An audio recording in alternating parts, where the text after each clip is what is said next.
लाभार्थी जे आहेत त्या लाभार्थींना आम्ही सांगू, हा गॅस तुमच्या घरात आहे, हा गॅस बाबा आमच्या सरकारने दिला आहे, अन्नधान्य जातं ते आमच्यामुळे आहे, शेतकऱ्यांना वेगळ्या सबसिडी आहेत. तसे ह्या सगळ्या गोष्टी लोकांमध्ये सांगू घे. आमच्या पक्षाने 10 वर्षात पासूनही देते आमचं सरकार केंद्र. परत सिंधुदुर्गात जाणवलं, रत्नागिरी जिल्ह्यात का जाणवलं नाही या योजनांचा? आता भविष्यात जाणवेल ना, तिकडे पाऊस सुरू होतो आणि नंतर इथे येतो. आता इकडे येईल विधानसभेला. दादा, लोकसभेमध्ये मुस्लिम समाज तुमच्याबरोबर नव्हता असं आपल्याला माहिती आहे. आपण आता आव्हान केलं भाषणामध्ये की विधानसभामध्ये आपल्याला सर्वांना बरोबर घेऊन जायचं, विशेषतः मुस्लिम आणि इतर समाज. मुस्लिम मोहल्ल्यामध्ये माझे एक मित्र आहे पत्रकार, त्यांना घेऊन जायचं ठरवलं आहे. त्यांना घेऊन सलोखा निर्माण करायचं मी काम करणार. महायुतीमध्ये रत्नागिरी जिल्ह्यातल्या 5 जागांबद्दल दावे केले जात आहेत.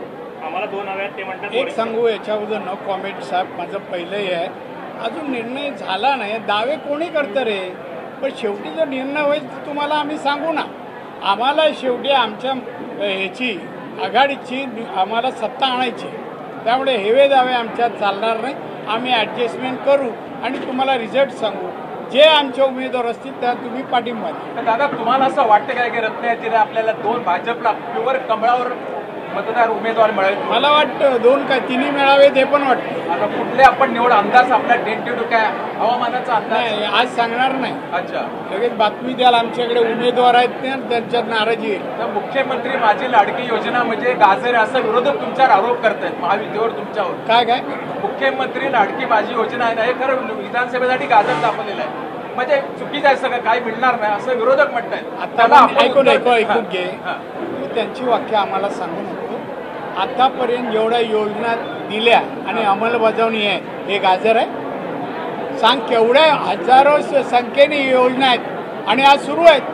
उद्धवने काय दिलं सांग ना. उद्धव सरकार 2.5 वर्ष होतं, काय दिलं सांगावं बरं. त्याचे मी परवा टेस्टला पर कॅपिटल इन्कम GDP सगळं दाखवलं. 2 वर्षात काय वाढलं काय नाही, त्याला काय कळत नाही. GDP म्हणजे पर कॅपिटल इन्कम म्हणजे. महाराष्ट्रामध्ये गेले 2-3 दिवस अमोल मिटकरच्या वादात जे आरोप प्रत्यारोप होत आहेत त्याच्या राजकारणाचं स्तर खाली गेलं असं वाटत नाही? नाही, जे आरोप करतायत, जी अनपार्लमेंटरी वर्ड वापरतायत, त्यांची वैचारिकता खालावली आहे. याचा अर्थ त्यांच्या पक्षाचा दर्जा खालावला आहे. BJP दर्जा खालवला नाही, तो उलट वरच्या दर्जाला पोचला आहे आणि त्याच्यामध्ये इम्प्रूव्हमेंट होते. केंद्र सरकारच्या माध्यमातून आता या रत्नागिरी सिंधुदुर्गाला पहिलं प्राधान्य आपण कशाला दिलंय? केंद्र सरकारच्या माध्यमातून खासदार या नात्याने रत्नागिरी सिंधुदुर्गातल्या कुठल्या प्रश्नाला आपण प्राधान्य? नोकऱ्या उद्योग आणायचे, इथे तरुणांना नोकऱ्या उपलब्ध करायचं, पर कॅपिटल इन्कम वाढवायचा, हा माझा पहिलं आहे. या विषयी काय प्रयत्न सुरू आहे? सुरू झाले ना प्रयत्न. काय कारखाना वगैरे येण्याची काय? कारखाना नाही, कारखाने. हा, माझे प्रयत्न सुरू आहे. दादा, विधानसभा निवडणूक जशी जवळ येते, जर पुन्हा फेक नेरेटिव्हनी जोर पकडायला सुरुवात केली, फेक नेरेटिव्ह म्हणजे चुकीच्या बातम्या लोकांपर्यंत पसरवणे विरोधकांची, त्याची आपण कशाकडनं दखल घेतात? फटके ऐकलं नाही, बरं झालं. दादा, कोकणाचं 55 TMC पाणी मराठवाड्याला दिलं. कोकणाचं 55 TMC पाणी मराठवाड्याला दिल्याचं मुख्यमंत्र्यांनी या ठिकाणी घोषणा केलं. कसं पाहता आपल्याला व्यवस्थित समजून घ्या. हे मराठवाड्याला पाणी देणं आहे. वाटप जेव्हा झालं ना, तर मराठवाड्याचं तर टप्प्याटप्प्याने देण्यात आलं, हे बाकी होतं. त्यामुळे मुख्यमंत्र्यांनी काही चुकीचं केलं नाही. आणि आता टंचाई नाही, पाऊस पडलाय. हे जर अचानक काढून दिलं असतं तर तुम्ही बोलू शकता मार्च, एप्रिल, मे. त्यामुळे त्यांनी नियमानुसार निर्णय घेतलेला आहे.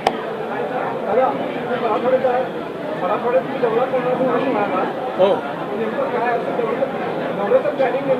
प्लॅनिंग मी तुम्हाला देणार ना, तारीख देणार, वेळ देणार.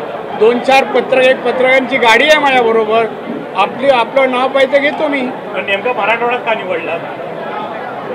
कारण आता मी आता वाचताय ना, जे वातावरण बिघडलंय, सलोखा बिघडलाय, जातीमध्ये तेढ निर्माण झालाय आणि काही सरकारला आव्हानं देत आहेत.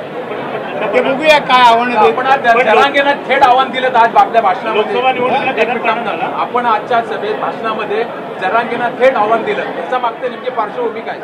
पार्श्वभूमी काय नाही. जरांगेने आमच्या नेत्यांबद्दल बोलू नये देवेंद्र फडणवीस यांच्यावर बोलू नये. देवेंद्र फडणवीस हे पक्षाचे आहेत, भाजपचे नेते आहेत, किंवा त्यांच्यावर बोललं तर आम्ही बोलणारच. लोकसभा निवडणुकीत जरांगेचा परिणाम झाला. हा? लोकसभा निवडणुकीमध्ये मराठा लॉबी एका बाजूला गेली असं वाटतं. नाही, मला काय रिझल्ट बघितले तर नाही, जो काय परिणाम झाला काय असेल ते आम्ही आत्मपरीक्षण करतोय आणि म्हणून मी सांगितलं मी जातो तिकडे. दादा, तुम्ही आणि चव्हाण साहेबांनी आजच्या सभेत जोरदार बॅटिंग केली. कार्यकर्त्यांनी याच्यातून काय मेसेज दिलात आपण? आता आम्ही बोललो, हाच मेसेज आहे, त्यापेक्षा वेगळं काय आहे काय रे. सचिन वाझे पुन्हा चर्चेत आले. सचिन वाझे पुन्हा चर्चेत आलेले आहेत. उद्धव ठाकरेचे आता ती ही पण दिशा सालियन येईल, परत सुशांत येईल, सगळे येणार.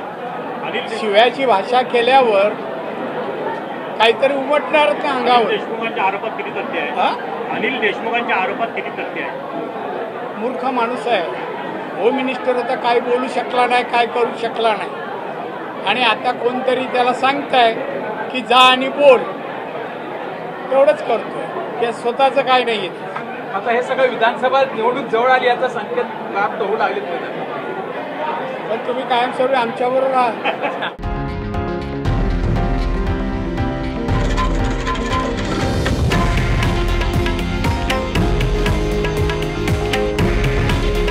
हे आहे देशातील नंबर 1 न्यूज नेटवर्क आणि आपण पाहत आहात TV9 मराठी. काळजी तुमची, हित महाराष्ट्राचं.